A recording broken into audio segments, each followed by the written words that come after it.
My name is Dr. Aaron Waxman. I am the Executive Director of the Center for Pulmonary Heart Diseases and the Director of the Pulmonary Vascular Disease Program at the Brigham and Women's Hospital, and I am an Associate Professor of Medicine at Harvard Medical School. These are my disclosures. When I think about pulmonary arterial hypertension, I actually like to think of it more in terms of vascular resistance and the progressive pathology that results in that change of vascular resistance. In general, I think we should have really termed it a disorder of pulmonary vascular resistance and focused much more on the structural changes to the pulmonary arterial bed. When it comes to our patients, the symptoms, the morbidity, and ultimately the mortality are determined by the effects of pulmonary vascular resistance on the right heart, and specifically right ventricular afterload, and the impact of that on ventricular function and specifically cardiac output. So that pulmonary artery pressure is really not the disease, but is a sign of the disease and is reflective of the relationship between resistance and flow, which you can see here in the equation. Pressure is equal to pulmonary vascular resistance times cardiac output. So if we think more about the pulmonary vascular remodeling, what you're seeing here are, on the left of the slide, examples of pulmonary arterioles. The upper panel is a more proximal and the middle panel is more distal. And both of these show clear evidence of vascular remodeling. If you look closely at these pictures, you can see that the arteriole is markedly thickened, there's increased cellularity, and there's infiltration of inflammatory cells. The panel on the right is a reflective of the pathognomonic finding, the plexogenic lesion or plexogenic arteriopathy. And when we look closely at this, first of all, it looks very disordered, almost neoplastic in nature. But if we look closely, we can see a number of changes that have now been recognized as important components of vascular remodeling. If we look inside the tissue, we can see lots of inflammatory cells infiltrating the tissue, mostly B cells, although there are also T cells. We can see abnormal proliferation. In the case of the arterioles that we looked at earlier, that's mostly smooth muscle proliferation, whereas in this lesion we tend to see much more endothelial cell proliferation.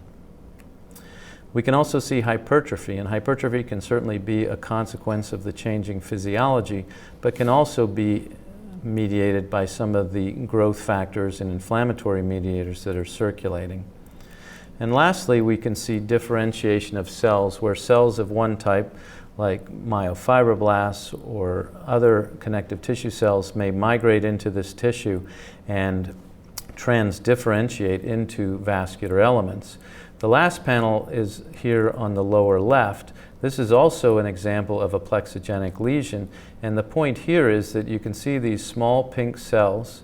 These are labeled for proliferation, and normally we would not see one cell in the alveolar area or the alveolar capillary bed proliferating, but in the setting of pulmonary arterial hypertension, there's clearly an increased number of proliferating cells. Now, when we think about pulmonary hypertension, it is a hemodynamic definition, and this is the definition from the 5th World Symposium. Importantly, the 6th World Symposium was just held, and there will be some changes to this definition later in the year. However, right now, the definition of pulmonary hypertension is based on a mean pulmonary artery pressure equal to or greater than 25 millimeters of mercury.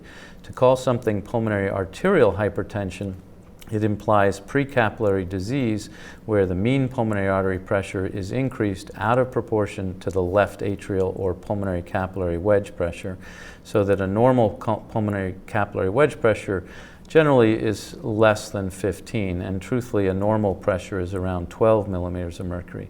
So when that gradient between the two is increased, it results in an increase in pulmonary vascular resistance.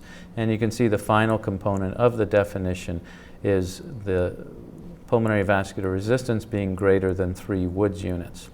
Now, for those of you more familiar with the measurement in dynes, centimeter to the -5th, you would simply multiply the Woods units by 80 and you would have your dyne equivalent. I think it's best to think about this in terms of pre- and post-capillary disease when we're thinking about a hemodynamic definition. So for pre-capillary disease, again, we're talking about a mean pulmonary artery pressure that's increased greater than 25 millimeters of mercury and a left atrial pressure that should be normal, giving an increased transpulmonary gradient, which is the difference between those two numbers, and dividing that by the cardiac output would then give us the pulmonary vascular resistance. But again, the key component of pre-capillary disease is that there's an increased gradient between the pulmonary artery and left atrium. The clinical groups that we think of in that setting include certainly pulmonary arterial hypertension, but also pulmonary hypertension in the setting of lung disease, chronic thromboembolic disease, as well as a host of pulmonary hypertension diagnoses with unclear or multifactorial mechanisms. In contrast, post-capillary disease is recognized when that gradient between the mean pulmonary artery pressure and the left atrial pressure is normal. And a normal gradient should be around 12 millimeters of mercury. And we can then break post-capillary disease into two different aspects. One is what we would call passive, where there's been no remodeling of the pulmonary vascular bed, and any increase in pulmonary capillary wedge pressure results in a coincident increase in mean pulmonary artery pressure. However, over time, patients can develop remodeling of the pulmonary vascular bed, and we start to see an increase in that gradient between the pulmonary artery and left atrium. As that gradient starts to widen, we start to see an increase in resistance, all hallmarks of pulmonary vascular remodeling. And typically post-capillary disease we will see in the setting of left heart disease. And that could be left heart diastolic dysfunction, valvular disease, or even in cases of systolic dysfunction. Now, our focus has increasingly been on the right ventricle as far as both prognosis and hopefully in the long term a target of therapy. We have now recognized that if a patient responds with either stabilizing right ventricular function or improving right ventricular function when we target therapy for pulmonary hypertension, then they're much more likely to do better and mortality will be improved. In contrast, those patients who don't respond or have decline in RV function, we expect that their mortality will be significantly worsened. This is the current classification of pulmonary hypertension. This also will have some changes later this year based on the most recent World Congress, but currently this is how we think about it. Group 1 disease is the typical or classic pulmonary arterial hypertension, and you can see all the expected diagnoses in here, including idiopathic, heritable or familial.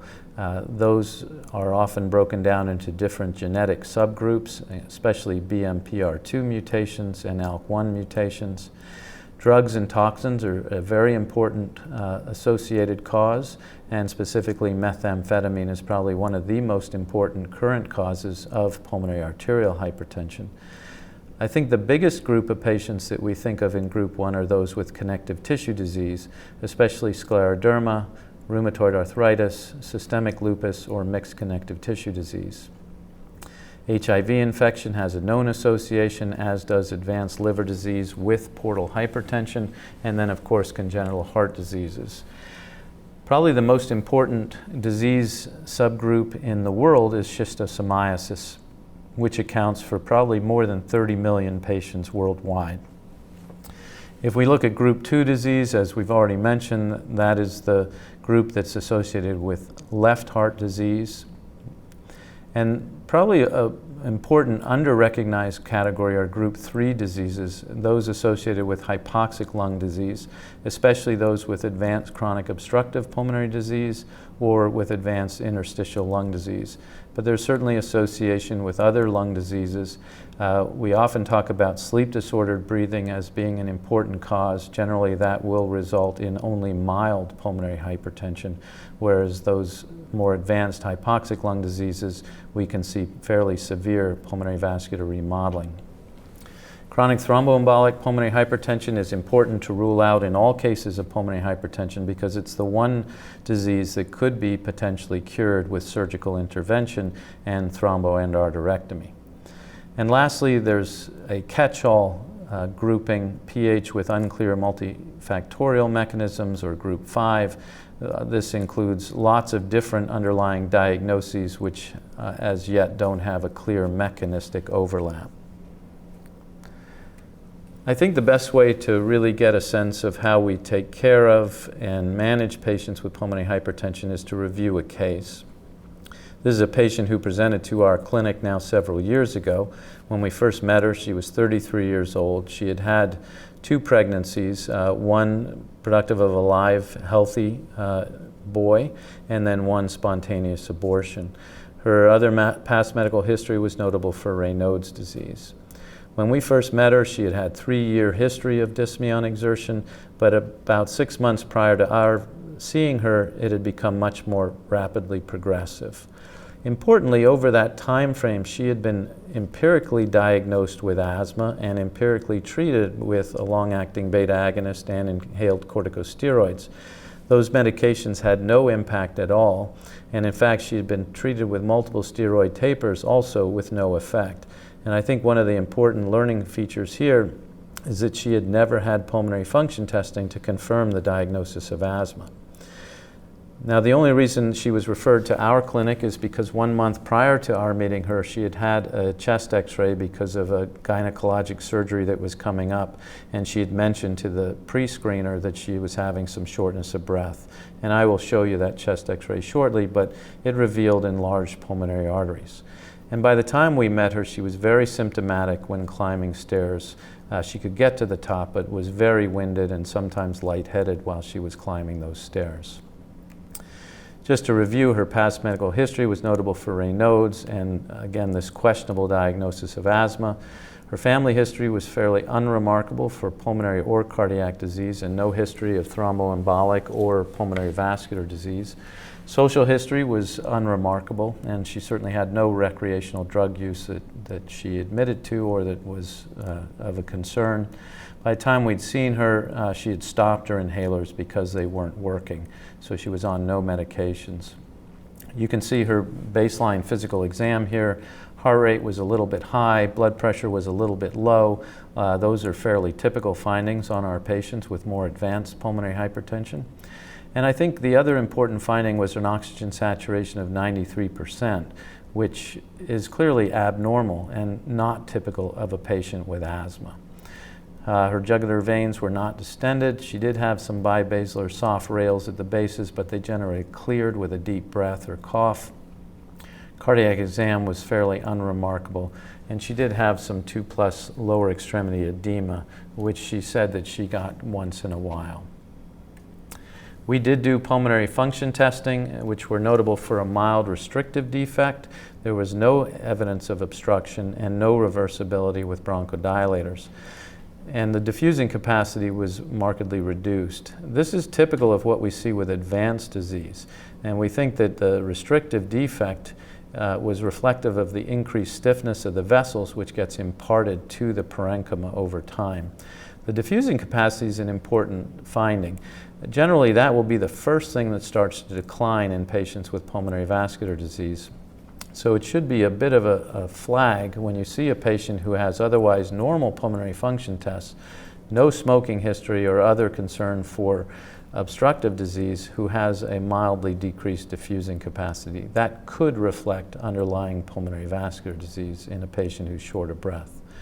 We do run a bunch of blood tests looking for underlying associated disease states, and in her case, everything was normal. An ANA was mildly positive, and this is fairly common with our patients with group 1 disease. She had no clinical stigmata of connective tissue disease, and we think that this is often reflective of the underlying inflammatory nature of the disease, and she was HIV negative.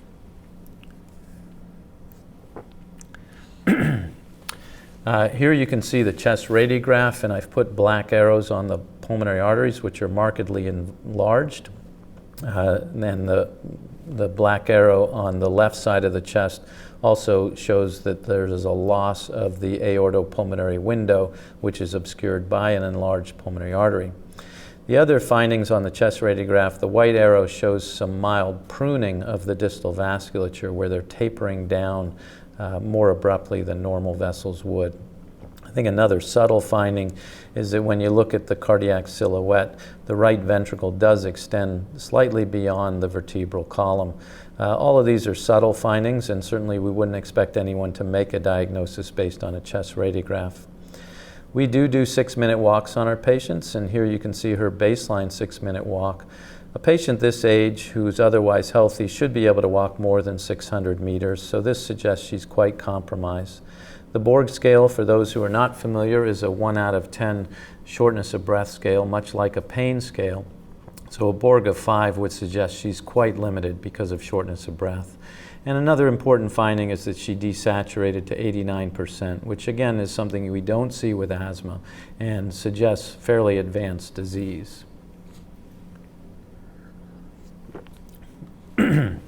We did do a chest CT scan, especially because there was the finding of restrictive pattern, and there was no evidence of interstitial lung disease. We do fairly frequently pulmonary angiography on CT to look for chronic thromboembolic disease, which she had none. A VQ scan was also obtained, again, to rule out chronic thromboembolic disease, and showed no evidence of such. Ultimately, the most important screening test is the echocardiogram, and I'm showing you her echocardiogram here. And the key features here are that you can see the right side of the heart over here compared to the left. The left is essentially squished by the right, so that the right is dilated, and although is still beating fairly well and contracting fairly well. When we look at the short axis parasternal view, you can get some other features of pulmonary hypertension here. Again, the right ventricle is quite enlarged relative to the left.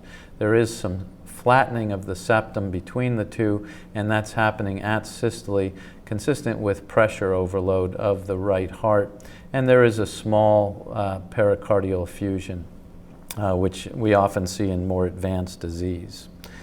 But again, the echocardiogram is just a screening tool, and on full assessment does show findings that suggest pulmonary hypertension. However, we would never start a patient on medication just based on an echocardiogram, and that's in part because the echocardiogram is often not exactly right, and we don't have an answer in many cases as to why the pulmonary pressures might be elevated. The echo cannot define for us if it's left or right heart induced, and also the echo can oftentimes over or underestimate the pulmonary artery pressure. So we only use it as a screening tool. The diagnostic gold standard is a right heart catheterization, and here you can see our patient's right heart numbers.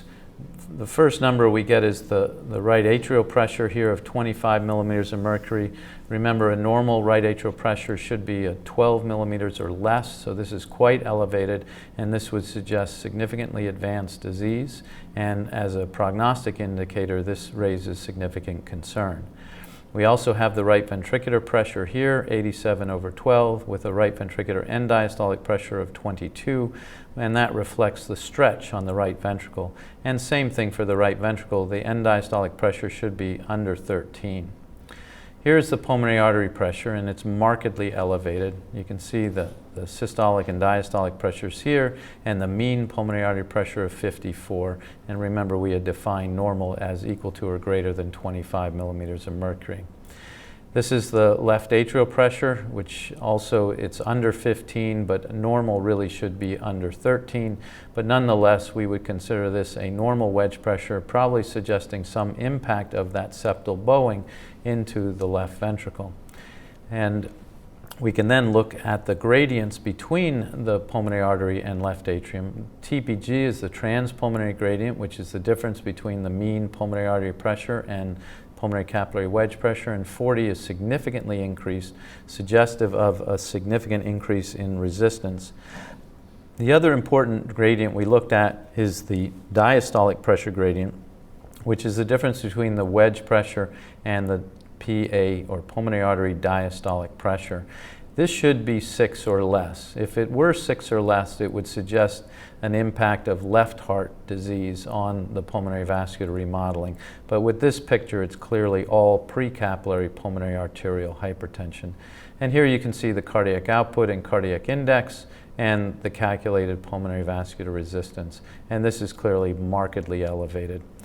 And you can see the waveforms over here, the pulmonary artery waveform and the pulmonary capillary wedge pressure.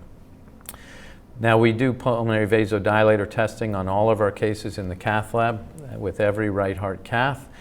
Generally, we're looking for a robust response to be able to consider using calcium channel blockers.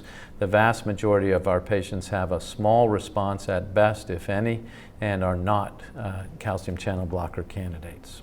So we now have a diagnosis. We would call this severe PAH, and based on her history, we would put her into a New York or WHO functional class 3B. So now the issue is, how do we treat and how do we follow this patient up? So obviously, with all forms of heart failure, we think about general medical management. We will give patients oxygen if they desaturate or are hypoxic. I will show you some updated data on Coumadin and anticoagulation in general. This is no longer considered standard of care. Diuretics are important, mostly for maintaining normal fluid balance and treating patients who have fluid excess. Digoxin, right now there is no data to support the use of digoxin. And then we also stress lifestyle adjustments, limiting fluid intake, limiting salt intake, and we do encourage exercise. Now, previously, anticoagulation was considered standard of care. Growing data suggests that patients really don't have significant benefit that outweighs the risk of anticoagulation. This is data from the European Compara registry that looked at survival in patients with idiopathic and associated PAH. And while there was a marginal benefit in patients who were anticoagulated, it did not really meet statistical significance. So that started us questioning the role of anticoagulation. More recently, a study was done in the United States using the REVEAL registry, which collected data on 5,000 PAH patients. And we were able to tease apart those patients who were treated with anticoagulation versus those who were not. And it actually turned out the patients on anticoagulation did worse. So since this study was published, we are no longer routinely starting anticoagulation. Generally, that would be reserved for those patients who have either atrial fibrillation or have evidence or history of thromboembolic disease. This is the current treatment paradigm for pulmonary hypertension, and it's beyond the scope of this discussion today to really go into great depth. But to review, at least superficially, we have 3 pathways that we target right now. The most important is probably the prostacyclin pathway, and within the prostacyclin pathway, we have 2 modifications of prostacyclin and 1 prostacyclin receptor agonist. Prostacyclin is targeted because we know in our patients with PAH that often prostacyclin levels are reduced. Epoprostenol was the first prostacyclin available, approved in the late 1990s. It was delivered as an IV infusion because it has a very short half-life. It is still used today for many patients, and it is a drug with excellent efficacy. But the problem is that it has to be delivered through a Hickman catheter with continuous infusion and has a very short half-life of about 6 minutes. And so that when patients have disruption of treatment, they can have rebound pulmonary hypertension, which can be life-threatening. The second generation prostacyclin is treprostinil, which is a modification of the epoprostenol molecule and imparted a significant improvement in half-life so that it has a terminal half-life of about 4.5 hours. We can deliver treprostinil as an intravenous infusion, as a subcutaneous infusion. We also have an oral formulation, and we have an inhaled formulation. So it does provide flexibility as far as targeting therapy. IV is probably still the most effective approach, but at least it allows us to treat patients depending on their needs. And because of the long half-life, is has an inherent safety profile that is probably easier on the patient than epoprostenol. Selexipag is an oral IP2 agonist, so it's very selective for the IP2 receptor for the prostacyclins. It is approved to be taken twice a day as a pill and has similar profile of efficacy to epoprostenol and treprostinil, although probably from a tolerability standpoint, because it's oral, is a little more limited. All three of these drugs have similar side effects, including headache. They can have jaw pain, they can have muscle aches and pains, and probably the most common complaint of patients is loose bowel movements or even diarrhea. The next important pathway here is the endothelin pathway. Endothelin is a protein that is endogenously produced and has significant vasoconstrictive as well as profibrotic effects. Right now there are 3 approved medications. Bosentan was the first, and it was a non-selective endothelin antagonist, so it binds and blocks both the endothelin A and B receptor. Importantly, the A receptor is what's really important as far as vasoconstriction and profibrosis, whereas the B receptor is important in vasodilation as well as water clearance in the renal tubule. Macitentan is a second-generation non-selective agent. Both of these drugs bind the same receptors. Macitentan is once a day, where Bosentan is twice a day. Bosentan had some issues with elevated liver function testing. Generally, if you withdrew the medication, it would get better. Macitentan probably has far less effect on that. Generally 8 to 11% of patients on Bosentan, we could see LFT abnormalities, whereas probably less than 3% with Macitentan. But again, both of these are dual receptor antagonists. In contrast, ambrisentan is a more A-selective antagonist and is metabolized differently, so it did not have any liver function abnormalities. All of these drugs can also affect the hemoglobin, so that there can be a low-grade anemia with all 3. They all probably have equal efficacy. In our hands, probably about 65% of patients have a sustained positive response. The last pathway currently utilized is nitric oxide pathway. And importantly, nitric oxide is our most important and robust vasodilator in biology. What we do here is we target the PDE5 enzyme. Nitric oxide works by upregulating guanylyl cyclase and the production of cyclic GMP.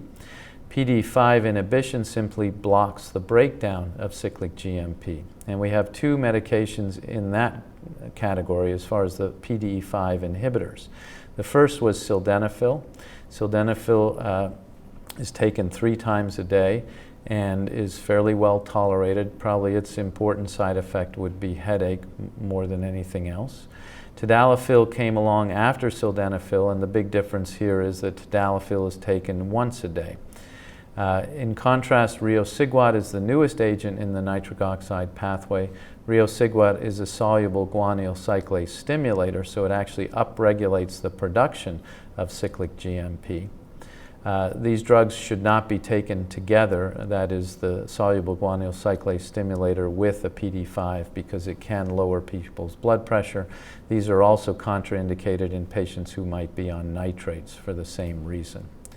So all of these drugs are effective to a certain extent. None of them are home runs, and there's still lots of opportunity for greater development of pulmonary vasodilators and disease modulators.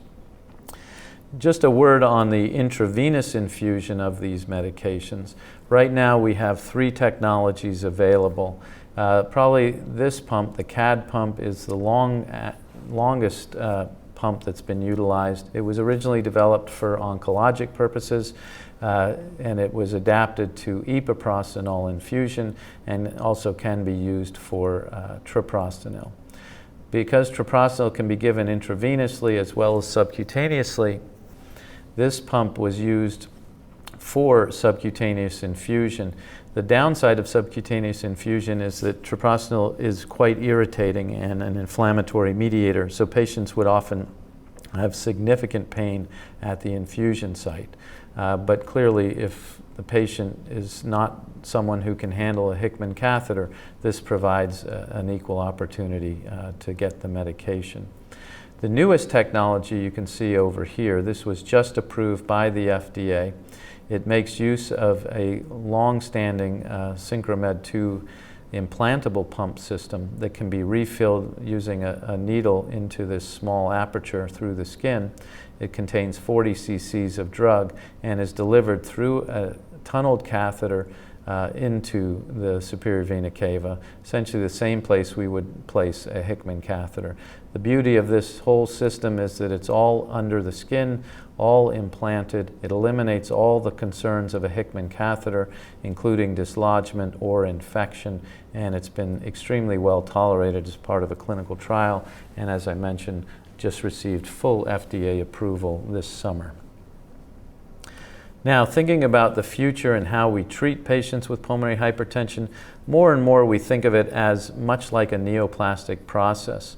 The pathways involved are multiple and parallel. It appears that because of abnormal growth signals that there is a significant insensitivity to mediators that limit growth and limit proliferation. Cells that are supposed to undergo apoptosis appear to be protected from apoptosis, so that you end up with a limitless replicative potential, much like we see in cancer.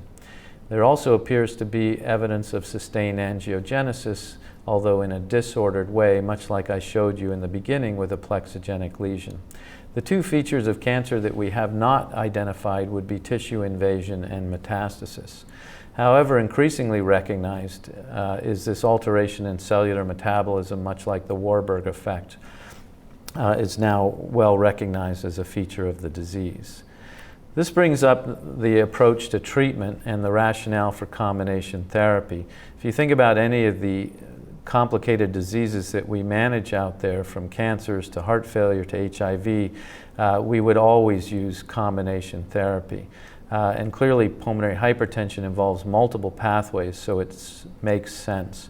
And the other thing to think about is all of our drugs have side effects. So if we can combine drugs and get a synergistic effect, we may be able to reduce dose and limit those side effects. So the real question is, how do we approach combination therapy, sequential or upfront? This is data from a study from the French group where they took 19 patients with severe pulmonary arterial hypertension and used upfront triple combination therapy. You can see the numbers here that illustrate how compromised these patients were. Mostly women, which is what we generally expect in PAH, all advanced WHO functional class. Their 6-minute walk tests were markedly reduced. You can see the mean pulmonary artery pressures are almost systemic, and the cardiac index and pulmonary vascular resistance were severely compromised.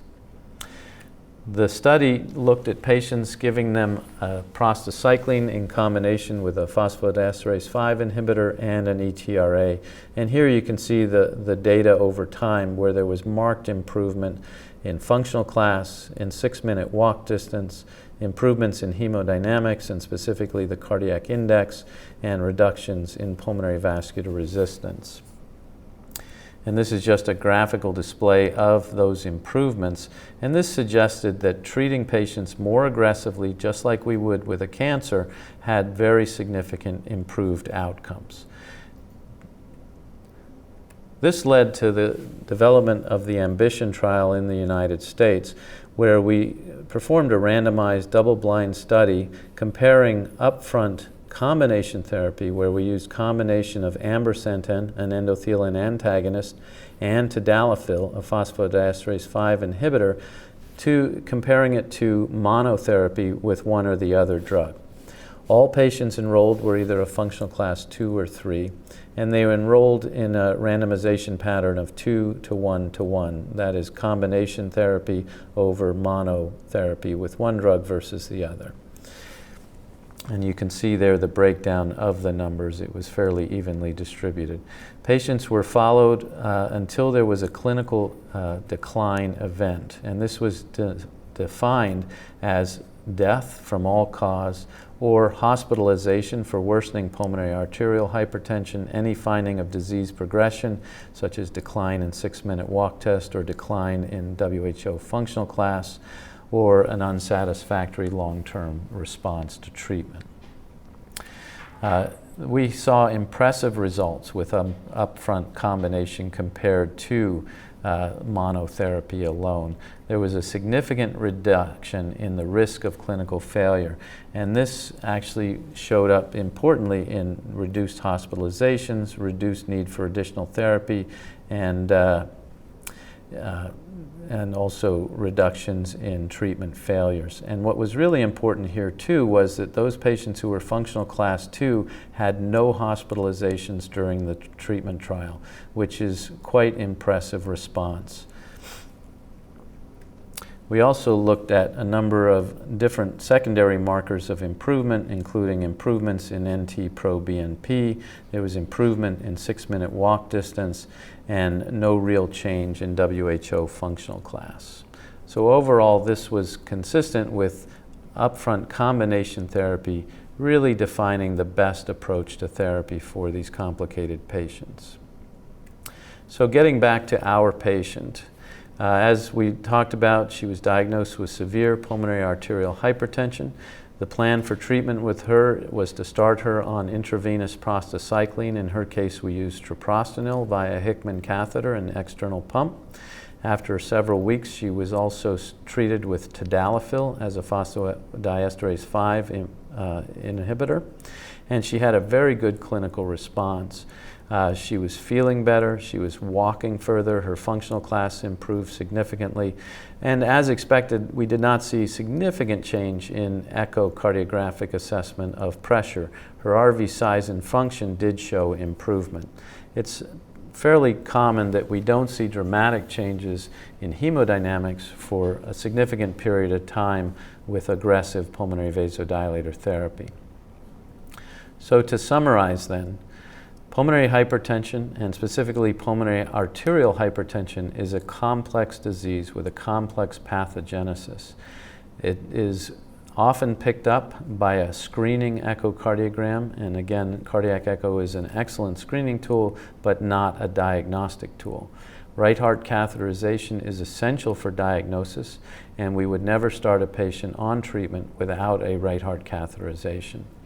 We're certainly doing better now than we had 10, 15 years ago, and as we start to learn more about combination therapy, the expectation is that patients will continue to improve. But in spite of all that, there's still room for additional therapeutic targets, which many are currently under development. So question number 1, which of the following echocardiogram results would lead to a definitive diagnosis of pulmonary arterial hypertension? 1, RV systolic pressure greater than 35 millimeters of mercury. 2, pulmonary artery systolic pressure greater than 50. Pulmonary artery systolic pressure greater than 50 and a tricuspid regurgitation peak velocity of greater than 2.8 meters per second. Or 4, echocardiogram does not provide a definitive diagnosis of pulmonary arterial hypertension. The answer is echocardiogram does not provide a definitive diagnosis of pulmonary arterial hypertension. The diagnosis of precapillary pulmonary arterial hypertension requires hemodynamic assessment with a right heart catheterization. Based on results of the right heart catheterization, which of the following confirm that this patient has pulmonary arterial hypertension? PVR and RV end diastolic pressure, right atrial pressure and right ventricular pressure, mean pulmonary artery pressure and pulmonary capillary wedge pressure, mean pulmonary artery pressure and right ventricular end diastolic pressure. The mean pulmonary artery and pulmonary capillary wedge pressure are the correct answer. The transpulmonary gradient defines that relationship between the pulmonary artery pressure and the left atrial pressure. And just to remind you that that transpulmonary gradient is the difference between the mean pulmonary artery and pulmonary capillary wedge pressure. The pressures define the status of the left atrium and its impact on pulmonary vascular remodeling. What class of treatment for PAH has been shown to improve survival? Endothelin antagonists, phosphodiesterase inhibitors, prostacyclins, or calcium channel blockers? Prostacyclin. Prostacyclins remain the only class of medication that have been shown to have a long-term survival benefit.